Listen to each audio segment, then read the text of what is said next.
Hello everyone and welcome to GK express. તાજેતરમાં America દ્વારા Russia ઉપર એક આરોપ લગાવવામાં આવ્યો છે કે ભાઈ રશિયા દ્વારા સીટીબીટી સંધિ બરાબર એટલે કે વ્યાપક પરમાણુ પરીક્ષણ પ્રતિબંધિત સંધિનું ઉલ્લંઘન કરવામાં આવેલું છે। તો ચર્ચામાં કેમ છે? તો આ કારણથી એ ચર્ચામાં છે। બીજું, ભારતની અંદર આનો શું પ્રભાવ પડી શકે અને મેઇન્સમાં આપણે તો પરીક્ષાલક્ષી જ ભણવાનું છે। તો જીપીએસસી મેન્સમાં કદાચ પ્રશ્ન પૂછાય કે ભારત સીટીબીટી સંધિમાં સહી કેમ નથી કરી, કારણ કે ભારત એ આ સંધિ પર સહી કરી નથી। તો ભારત એ સહી કેમ નથી કરી અને ભારતના કયા તાર્કિક મુદ્દાઓ છે બરાબર કે જેના કારણે ભારત સહી નથી કરી રહ્યો, તો એની આપણે ચર્ચા કરીશું। ભારત કેમ વિરોધ કરી રહ્યો છે બરાબર, અને આ સંધિની અંદર બરાબર કયા પ્રકારના મુદ્દાઓનો સમાવેશ થાય છે એની આપણે ડિટેલમાં ડેપ્થ એનાલિસિસ કરીશું બરાબર છે। આ સિવાય આગળ બે સંધિ થયેલી છે બરાબર, પીટીબીટી અને એનપીટી, એની પણ ડિસ્કસ કરીશું કારણ કે એ જરૂરી છે, એ આવડશે। પછી ક્રોનોલોજી વાઇઝ આપણે સીટીબીટીને સમજીશું ઇન ડેપ્થ બરાબર। આગળ વધીએ પહેલાં આપણી Telegram channel Gujarat GK express તમે ટેલિગ્રામમાં સર્ચ કરી શકો છો, અથવા તો ડિસ્ક્રિપ્શનમાં મેં લિંક મૂકેલી છે, ત્યાંથી જોઈન થઈ જશો। ત્યાંથી તમને મટીરિયલ મળી રહેશે, મારું હસ્તલિખિત મટીરિયલ મૂકતો હોઉં છું બરાબર, બેસ્ટ કન્ટેન્ટ સાથે। ઓકે, જોઈએ મારો ઇકોનોમીનો કોર્સ ઈ વિદ્યાલય એપ્લિકેશનમાં અવેલેબલ છે, ત્યાંથી તમે પરચેસ કરી શકો છો। આગળ વધીએ, પ્રથમ છે આપણે સીટીબીટી ભણીએ એ પહેલાં પીટીબીટી સંધિ ભણવી પડશે। આ જે હું ભણાવી લઉં છું એ જીપીએસસીના સિલેબસને અનુલક્ષીને વિજ્ઞાન અને ટેકનોલોજીનો, સાયન્સ અને ટેકનોલોજીનો એક મહત્ત્વનો મુદ્દો કે જેમાં સીધું જ લખેલું હશે, તમારો સિલેબસ ચેક કરજો બરાબર, એમાં લખેલું હશે એનપીટી, એનએસજી, તમામે તમામ મુદ્દા લખેલા હોય છે બરાબર। તો આપણે પહેલાં પીટીબીટી સમજીએ કે આ સંધિ શું હતી બરાબર। આ સંધિનું નામ હતું આંશિક પરમાણુ પરીક્ષણ પ્રતિબંધ સંધિ, ગુજરાતીમાં આપણે કહીશું આંશિક પરમાણુ પરીક્ષણ પ્રતિબંધ સંધિ। એટલે એક વસ્તુ આપણને અહીં આગળ દેખાઈ આવે છે કે પરમાણુ પરીક્ષણ શું છે? પરમાણુ પરીક્ષણ એટલે ઇન શોર્ટ કે પરમાણુના પરીક્ષણ પર પ્રતિબંધ કરતી એક સંધિ। ઓકે, આ સંધિ જે છે એ શરૂઆતની અંદર 3 દેશો ભેગા થાય છે, યુએસએ, સોવિયત સંઘ જો કે છૂટા પડી અને પછી રશિયા અને બધા અલગ અલગ દેશોમાં વિભાજિત થાય છે, પણ આપણે એમ સમજી લેવા ત્યારે કે વખતે રશિયા હતું બરાબર। તો યુએસએ, રશિયા અને બ્રિટન વચ્ચે આ 3 દેશ વચ્ચે શરૂઆતમાં 1963ના ઓગસ્ટ મહિનાની 5 તારીખે એટલે કે 5 ઓગસ્ટ 1963ના રોજ રશિયાની રાજધાની મોસ્કો ખાતે એક હસ્તાક્ષર કરાય છે બરાબર। શરૂઆતમાં આ 3 દેશો વચ્ચે આ સંધિ પર હસ્તાક્ષર કરાય છે। ઓકે, અમલમાં ક્યારે આવે છે? તો આ સંધિ અમલમાં આવે છે 10 ઓક્ટોબર 1963થી આ સંધિ અમલમાં આવે છે, જેનું આપણે ધ્યાન રાખીશું। ત્યારબાદ 2 દેશ એવા છે કે જે બહિષ્કાર કરી રહ્યા છે। કયા 2 દેશ છે? ચીન અને ફ્રાન્સ, યાદ રાખીશું કયા 2 દેશ છે કે જે બહિષ્કાર કરી રહ્યા છે?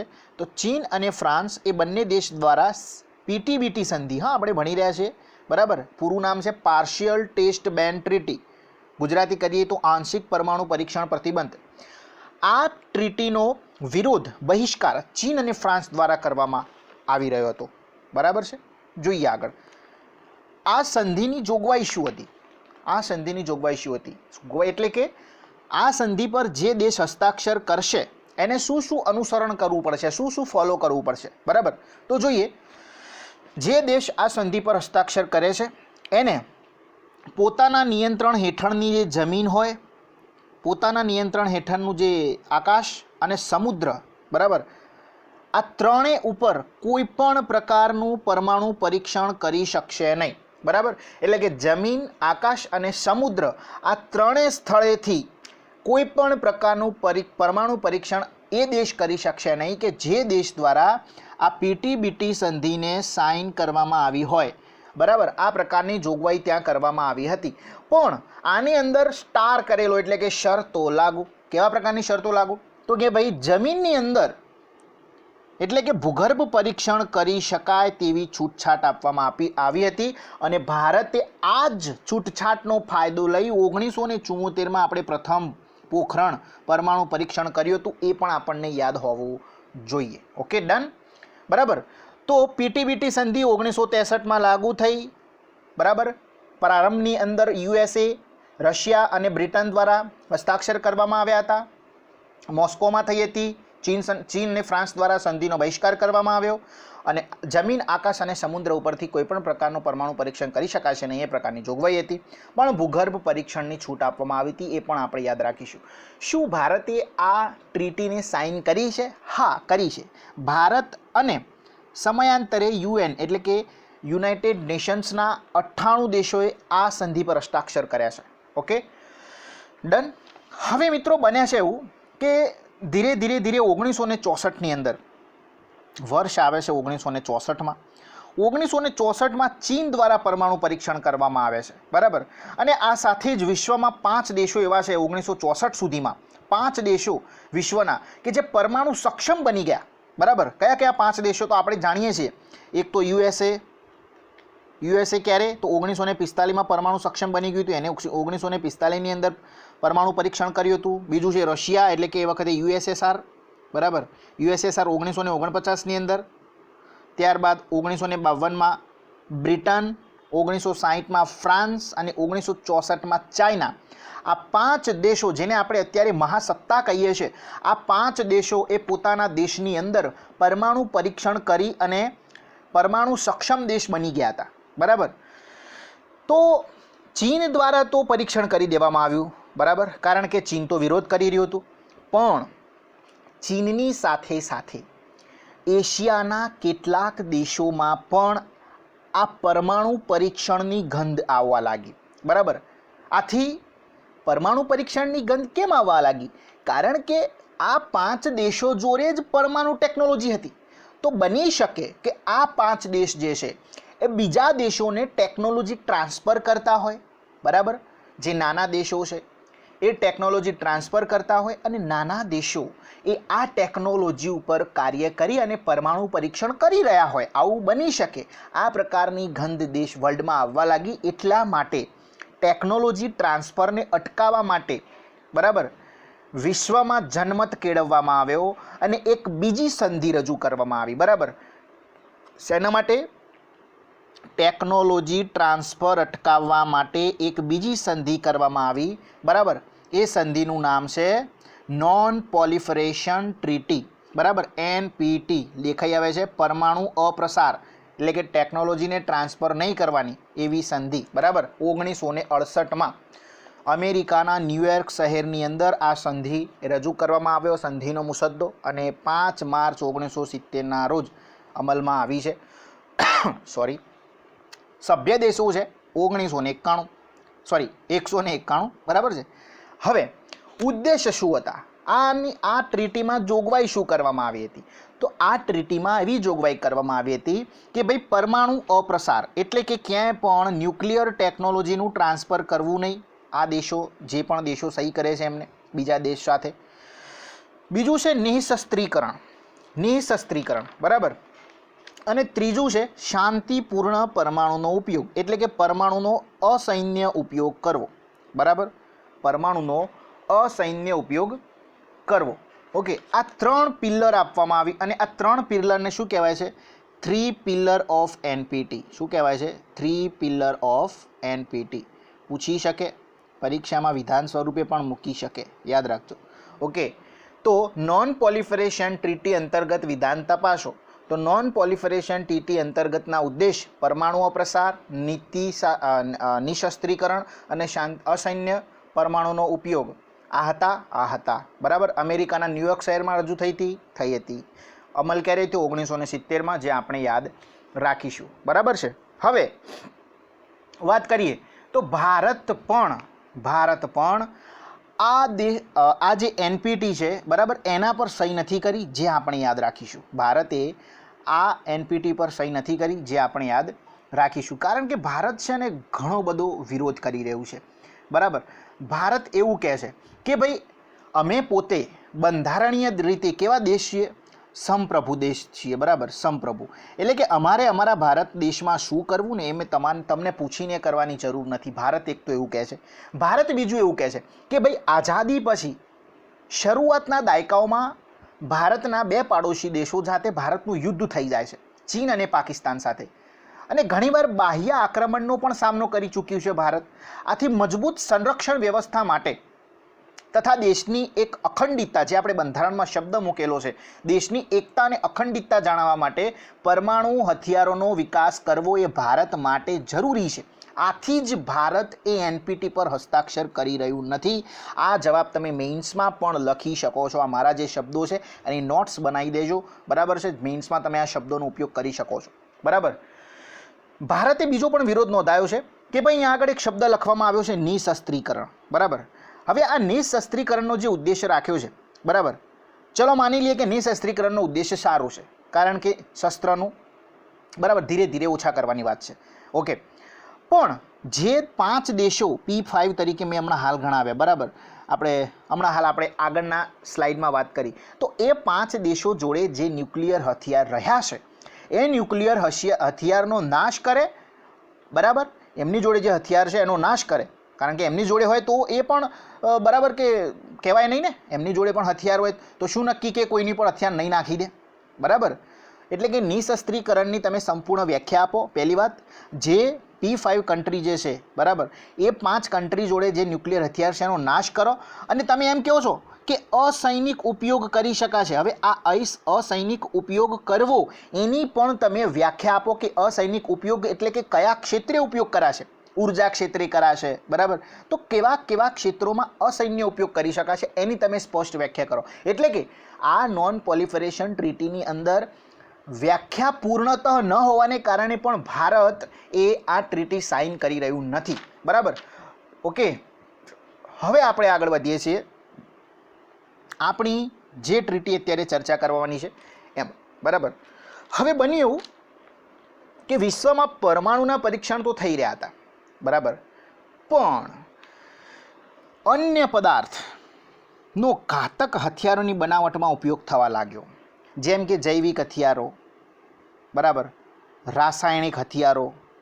ઈરાક અને ઈરાનના યુદ્ધમાં ઈરાક જે હતું એને ઈરાનના યુદ્ધમાં 1980માં ઈરાક અને ઈરાનનું એક યુદ્ધ થયું હતું 1980માં. એમાં ઈરાક દ્વારા રાસાયણિક હથિયારોનો ઉપયોગ કરવામાં આવ્યો હતો, બરાબર. એટલે કે એવા ઝેરી ગેસ છોટી નાખવાના કે જેથી કરીને નિર્દોષ લોકો અને સેનાનો સફાયો કરી શકાય, બરાબર. તો આ પ્રકારના જૈવિક હથિયારોને પ્રતિબંધિત કરવા માટે, રાસાયણિક હથિયારોને, કેમિકલ વેપન્સને પ્રતિબંધિત કરવા માટે એક ટ્રીટી, બરાબર, આવી ઘાતકી સામગ્રી પર પ્રતિબંધ લાવવા માટે 10 સપ્ટેમ્બર 1996માં અમેરિકાના ન્યુયોર્ક શહેરમાં એક સંમેલન આયોજિત થાય છે અને ત્યાં CTBT સંધિ ઉદ્ભવે છે. અમલીકરણ નથી થયું, યાદ રાખજો, ઉદ્ભવે છે. ઓકે, હવે વાત કરીએ આ સંધિ જે છે એ હજુ આધિકારિક રીતે રૂપરેખા જાહેર નથી કરવામાં આવી, બરાબર. બીજું, આ સંધિનો જે મુસદ્દો છે એમાં લખેલું છે કે 44 દેશો આ સંધિને અમલી બનાવે ત્યારે જ તમામ કાયદાકીય રીતે બાધ્ય બનશે, પરંતુ આ સંધિ હજુ અમલમાં કે બાધ્ય થઈ નથી. એટલે કે એટલા બધા દેશોએ તો આ સંધિને અમલી બનાવી નથી. પહેલી વાત કરું તો અમેરિકાની સેનેટે જ આના પર સહી કરી નથી, બરાબર. અમેરિકાની સેનેટે જ આના પર સહી કરી નથી, બરાબર. તો પછી વાત જ છોડી દો અમલીકરણની તો, બરાબર. કુલ 44 સભ્યો આ સંધિને અમલી બનાવે ત્યારે જ તમામ દેશો પર આ સંધિ કાયદાકીય બાધ્ય બનશે, બરાબર. પણ હજુ આ સંધિ અમલમાં આવી નથી, જે આપણે યાદ રાખીશું. PTBTની અંદર મિત્રો સિગ્નેચર કર્યા વગર પણ ઘણા બધા દેશો ઘણી સંધિઓને અનુસરતા હોય છે. દાખલા તરીકે આપણે ભલે NPT પર સાઇન નથી કરી, પણ આપણે નોન પ્રોલિફરેશન ટ્રીટી પર હજુ પણ આપણે એને ફોલો કરી રહ્યા છે, આપણે એનું અનુસરણ કરી રહ્યા છે, એનું ઉલ્લંઘન કરી રહ્યા નથી, બરાબર. યાદ રાખજો, એટલા જ માટે આપણે એનું ઉલ્લંઘન નથી કરી રહ્યા, એટલા જ માટે ભારતને પર્યાપ્ત યુરેનિયમ છે, થોરિયમ છે, બરાબર, એનો ઇમ્પોર્ટ મળી શકે છે. બહારના દેશો આપણને ટેકનોલોજી આપી શકે છે. કેમ? કારણ કે આપણે હજુ શાંતિ રૂપે પરમાણુ પરીક્ષણ, મતલબ કે પરમાણુનો ઉપયોગ કરી રહ્યા છે, ઉર્જા, બરાબર, એવા જ ક્ષેત્રોની અંદર ક્યાંય પણ આપણે સૈન્ય ઉપયોગ કર્યો નથી, બરાબર. માનવતાની વિરુદ્ધમાં ક્યાંય પણ આપણે પરમાણુ પરીક્ષણનો ઉપયોગ કર્યો નથી, જે આપણે યાદ રાખીશું, બરાબર. PTBTમાં એક ભૂગર્ભની અંદર, અહીંયા ભૂગર્ભ પરમાણુ પરીક્ષણ કરવાની એક છૂટ આપવામાં આવી હતી. આપણે પહેલી એક સંધિ જોઈ હતી, બરાબર. તો આ જે સંધિ છે CTBT, એમાં એવું લખેલું છે કે ભાઈ ભૂગર્ભમાં પણ પ્રતિબંધ લગાવવામાં આવ્યો છે, બરાબર. જોઈએ CTBTની જોગવાઈઓ શું હતી. એટલે કે આ સંધિ જે દેશ અપનાવશે, બરાબર, એને જોગવાઈ છે કે પ્રયોગશાળામાં પરમાણુના પ્રયોગોને મંજૂરી. એટલે કે તમે તમારા દેશમાં પ્રયોગશાળા હોય ત્યાં આગળ તમે પરમાણુનો પ્રયોગ કરી શકો છો, બરાબર. બીજું છે અસૈન્ય ઉપયોગ માટે પરમાણુ ટેકનોલોજીનો ઉપયોગ કરી શકાશે. અને ત્રીજું છે સબ ક્રિટિકલ ટેસ્ટ, એટલે કે સુપર કમ્પ્યુટર દ્વારા કેટલાક અમુક વસ્તુઓ જાણવા માટે કેટલાક પરીક્ષણો થતા હોય છે એ પણ કરી શકાશે. આટલી છૂટછાટ આપવામાં આવી છે એમ, બરાબર. અને નિશસ્ત્રીકરણનો મુદ્દો તો અહીંયા સામેલ કરાયો જ છે. તેમજ વર્તમાનમાં જે દેશ પાસે પરમાણુ હથિયાર છે એમને કેવી રીતે પોતાના પરમાણુ હથિયારનો ઘટાડો કરવો તેની પણ સ્પષ્ટતા કરાઈ છે. પણ આ સંધિ સંપૂર્ણ રીતે હજુ અમલમાં નથી, એ આપણે યાદ રાખીશું, બરાબર. ઓકે, આ 4 વસ્તુ, પ્રયોગશાળામાં પરમાણુના ઉપયોગોને મંજૂરી, અસૈન્ય ઉપયોગ માટે પરમાણુ ટેકનોલોજીનો ઉપયોગ થશે, સુપર કોમ્પ્યુટર દ્વારા કેટલાક પરીક્ષણો થતા હતા એ કરી શકાશે, અને નિશસ્ત્રીકરણ, એમાં પણ એક મુદ્દો સામેલ કરાયો કે જે દેશો જોડે પરમાણુ હથિયાર છે એમને કેવી રીતે ધીરે ધીરે નાશ કરવો એની પણ સ્પષ્ટતા કરવામાં આવી છે, બરાબર. હવે ભારત કેમ વિરોધ કરી રહ્યું છે? જીપીએસસી મેન્સમાં આવો કંઈક પ્રશ્ન પૂછી શકાય, કારણ કે ચર્ચામાં છે તો સાયન્સ એન્ડ ટેકનોલોજીમાં આવું કંઈક પૂછાય, બરાબર.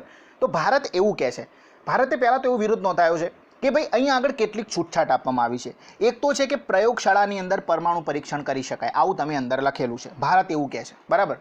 તો પ્રથમ તો સીટીબીટીની જોગવાઈની અંદર પહેલી વાત કરીએ. સીટીબીટીની જોગવાઈમાં ફક્ત પરમાણુ શબ્દનો ઉલ્લેખ કર્યો છે, ક્યાંય પણ જૈવિક રાસાયણિક હથિયારનો ઉપયોગ કરવામાં આવ્યો નથી આ શબ્દનો. કારણ કે સીટીબીટી સંધિનો લાવવાનો ઉદ્દેશ જ એક હતો કે ભાઈ પરમાણુ અને જૈવિક રાસાયણિક ઘાતક હથિયારો પર પ્રતિબંધ લાવી શકાય. પણ આ જે સંધિનો મુસદ્દો બનાવવામાં આવ્યો છે એમાં ફક્ત પરમાણુનો જ ઉલ્લેખ કરવામાં આવ્યો છે, જૈવિક અને રાસાયણિક હથિયારનો ઉલ્લેખ જ નથી. એટલે કે શું ભૂલી જાય કે શું ભાઈ, બરાબર? એટલું એવું જ થયું ને કે પરમાણુનો જ ઉલ્લેખ કરાયો છે, જૈવિક અને રાસાયણિક હથિયાર શબ્દનો ક્યાં ઉલ્લેખ કરાયો નથી. ભારત એક આ વિરોધ કરી રહ્યું છે. બીજું છે, ભારત એવું કહે છે કે નિશસ્ત્રીકરણની બાબત લાગુ નથી કરવામાં આવી. ભલે અંદર શબ્દ લખ્યો હોય પણ કેમ નથી કરવામાં આવી, અને લાગુ થઈ શકશે જ નહીં. ભારત એવું કહે છે કેમ નહીં થઈ શકે, કારણ કે ભારતનો વિરોધ એ બાબતનો છે કે વિકસિત દેશો જે છે, બરાબર, ડેવલપ્ડ કન્ટ્રી જે છે એ પોતે આધુનિક ટેકનોલોજી ધરાવે છે, એડવાન્સ ટેકનોલોજી ધરાવે છે. તો એમની જોડે જે પ્રયોગશાળાઓ હશે, બરાબર, જે લેબોરેટરી હશે, બરાબર, એ પણ અદ્યતન હશે. તો પ્રયોગશાળામાં તમે પરીક્ષણ કરવાની જે છૂટ આપવામાં આવી છે, બરાબર, તો પ્રયોગ દ્વારા એ લોકો નેનો ન્યુક્લિયર વેપન્સ તૈયાર કરી શકે છે. ભારત આવો આરોપ લગાવે છે, બરાબર. બીજું કહે છે કે જો સંપૂર્ણપણે પ્રતિબંધ લગાવવા હોય તો પ્રયોગશાળામાં પણ પરીક્ષણ પર પ્રતિબંધ લાગવા જોઈએ. ભારત આવો વિરોધ કરી રહ્યું છે. ભારતના આટલા તાર્કિક મુદ્દા એને મૂક્યા છે કે અમે સીટીબીટીનો વિરોધ કેમ કરીએ છીએ, કારણ કે તમે એક બાજુ નિશસ્ત્રીકરણની વાતો કરો છો તો બીજી બાજુ પ્રયોગશાળામાં પરીક્ષણ કરવાની છૂટ આપો છો. તો પ્રયોગશાળામાં જો પરીક્ષણ થતું હોય તો એવા વિકસિત દેશો જેમની અદ્યતન પ્રયોગશાળાઓ છે એ લોકો નેનો ન્યુક્લિયર વેપન્સ તૈયાર કરી શકે છે, બરાબર. તો ભારત આ બાબતે ના પાડે છે કે એટલા માટે અમે સાઇન નથી કરી રહ્યા. બીજી વાત કરીએ, અહીં આગળ શબ્દ લખ્યો છે કે અસૈન્ય ઉપયોગ, બરાબર. તો ભારત એવો દાવો કરે છે કે કેવા પ્રકારના અસૈન્ય ઉપયોગની વાત કરો છો તમે, એની સ્પષ્ટતા કરો. એટલે કે એક પણ સ્પષ્ટતા કરી નથી. અને બીજું, ભારત એવું કહે છે કે સીટીબીટીની જે જોગવાઈઓ કરવામાં આવી છે એ મુજબ આકસ્મિક રીતે જો આંતરરાષ્ટ્રીય સ્તરની તપાસ ભારતમાં થાય તો ભારતની અખંડિતતા અને સંપ્રભુતાનું ઉલ્લંઘન ગણાઈ શકાય છે, બરાબર. અને આપણે યાદ રાખીશું કે ભારત, પાકિસ્તાન અને ઉત્તર કોરિયાએ આ સંધિ પર હજુ સુધી હસ્તાક્ષર કર્યા નથી. તો ભારતે, આપણે યાદ રાખીશું, આ પીટીબીટી સંધિ પર જ હસ્તાક્ષર કર્યા છે, બરાબર. બાકી એનપીટી પર પણ હસ્તાક્ષર નથી કર્યા કે સીટીબીટી પણ આપણે હસ્તાક્ષર નથી કર્યા. એ આપણે યાદ રાખીશું, વિધાનમાં મૂકી શકે, બરાબર. તો totally analysis of this topic, બરાબર. આશા રાખીશ કે તમને સારો એવો કન્ટેન્ટ મળ્યો છે. મળીશું નેક્સ્ટ ટાઈમ આ જ પ્રકારના એક જબરદસ્ત કન્ટેન્ટ સાથે. લાઇક કરો, શેર કરો, અને આપણા મિત્રો અને મિત્ર ગ્રુપ સાથે પ્લીઝ શેર કરો, સબસ્ક્રાઈબ કરો. Thank you. જય હિન્દ, જય Bharat. God bless you all.